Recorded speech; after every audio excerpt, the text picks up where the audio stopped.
Alright, Mark from Custom Cruisers. Okay, what we're going to do, we're going to put this seal on. Okay, we're going to grease him up. This here is a Viton one to go on here. We're going to cover this, and then basically we're going to put him on. Now, to do that, you've got to knock it in the right depth.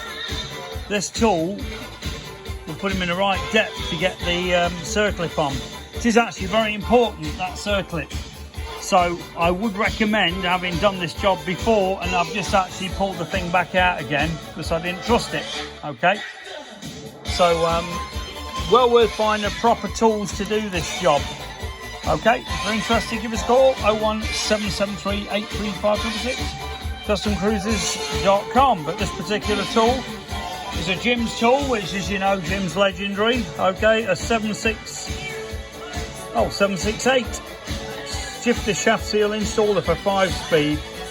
Okay, so if you need any Jim's tools, you need any work done in your Evo, do prefer Evos to twin cams, to be honest here, or shovel or whatever, give us a call. 01773 835 customcruisers.com. Thank you.